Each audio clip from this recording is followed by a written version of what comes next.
ഗുമനി.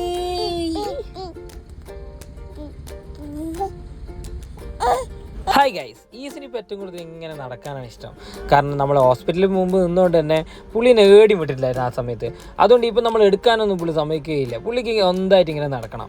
അങ്ങനെ കുറേ ദിവസം ശേഷം ഈസിനെ നല്ലോണം ഒന്ന് കുളിപ്പിച്ച്, കാരണം തണുപ്പൊക്കെ പിടിച്ചുകൊണ്ട് നമ്മൾ അധികം തലയൊന്നും കാര്യങ്ങളൊന്നും കുളിപ്പിച്ചിട്ടുണ്ടായിരുന്നില്ല. അങ്ങനെ ഈസ് നേരെ വണ്ടി കയറിയിട്ട് നമുക്ക് പോകാമല്ലോ എന്ന് പറഞ്ഞായിരുന്നു. കാരണം ഇന്നായിരുന്നു ഈസിന് നമുക്ക് ഹോസ്പിറ്റലിൽ ചെക്കപ്പിന് കൊണ്ടുവേണ്ടത്. അങ്ങനെ ടെമ്പറേച്ചറും കാര്യങ്ങളൊക്കെ ചെക്ക് ചെയ്ത് ഡോക്ടർ ഫുള്ള് ചെക്ക് ചെയ്ത് വലിയ പ്രശ്നം കാര്യങ്ങളൊന്നും ഇല്ലയെന്ന് പറഞ്ഞു. വരുന്നവർക്ക് നല്ല ചോറും കറിയൊക്കെ ഒരു ഹോട്ടലിൽ നിന്ന് കഴിച്ചു. അത് കഴിഞ്ഞിട്ട് ഞാൻ വർക്ക് ചെയ്യുന്ന സമയത്തുണ്ടായിരുന്നു ഈസ് അവിടെ നിന്ന് സ്വന്തമായിട്ട് അവൻ്റെ റിങ്ങൊക്കെ എടുത്തിട്ട് കുറേ കളിയും പരിപാടിയൊക്കെ ആയിരുന്നു. വൈറ്റ് ആകുമ്പോൾ നമ്മൾ നേരെ കാർ എടുത്തിട്ട് ഒന്ന് എൻ്റെ ഹെൽമെറ്റും കാര്യങ്ങളൊക്കെ അമ്പാലിൻ്റെ അടുത്തായിരുന്നു ഉള്ളത്. അവിടെ പോയി വാങ്ങാണ്ടായിരുന്നു. അന്നേരം ഇതാ പെട്ടെന്ന് നമ്മൾ ശീലേച്ചിനെ കണ്ടായിരുന്നു.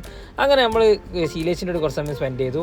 അവിടെ നിന്ന് പിന്നെ പ്രത്യേകിച്ച് പള്ളൂർ വന്നേയാണല്ലോ, ഒരു ബീഫ് ഷവർമയും കൂടി അങ്ങ് വാങ്ങി.